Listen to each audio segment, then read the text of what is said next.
লোকে বলে বলে রে কই থেকে আইলো সে জাগাইয়া মনের আগুন নিভাইলো না রে। ঢাকায় চলচ্চিত্রের জনপ্রিয় চিত্রনায়িকা নুসরাত ফারিয়া সম্প্রতি মুক্তি পেয়েছে তার নতুন গান লোকে বলে। গানটিতে শুধু কণ্ঠ দিয়েই ক্ষান্ত হননি এই গ্ল্যামারাস অভিনেত্রী, বরং এর মিউজিক ভিডিওতেও তার জমকালো উপস্থিতি ও বোল্ড লুক ইতোমধ্যেই নজর কেড়েছে দর্শক শ্রোতাদের। আন্তর্জাতিক খ্যাতিসম্পন্ন জনপ্রিয় সঙ্গীত শিল্পী ও সুরকার ফুয়াদ আল মুক্তাদিরের চমৎকার সঙ্গীতায়োজনে গানটি গেয়েছেন ফারিয়া নিজেই। গানটির সাফল্যের রেশ কাটতে না কাটতেই এবার সামাজিক যোগাযোগ মাধ্যমে এর কস্টিউম বা পোশাকের নেপথ্যে গল্প শেয়ার করছেন অভিনেত্রী। একগুচ্ছ চোখ ধাঁধানো ছবি পোস্ট করে ভক্তদের জানিয়েছেন কিভাবে তৈরি হয়েছিল তার এই আলোচিত লুকটি।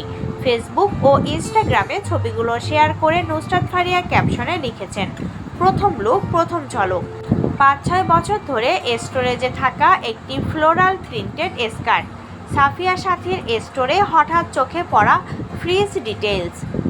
এই চিত্রনায়িকার কথায় আর বাবা যাদবের একটুখানি সাহসী আইডিয়া, সব মিলিয়ে তৈরি হলো লোকে বলের এই দারুণ দেশি এলোমেলো অথচ গ্ল্যামারাস লুক। পোশাকের নিখুঁত কারুকাজ ও অলংকারের বর্ণনা দিয়ে ফারিয়া আরও বলেন, সাফিয়ার হাতে স্টোন ও জারদৌসির কারুকাজে তৈরি টপ, ড্যাজেল বাই সোনিয়া এর জুয়েলারি যোগ করেছে বাড়তি নাটকীয়তা।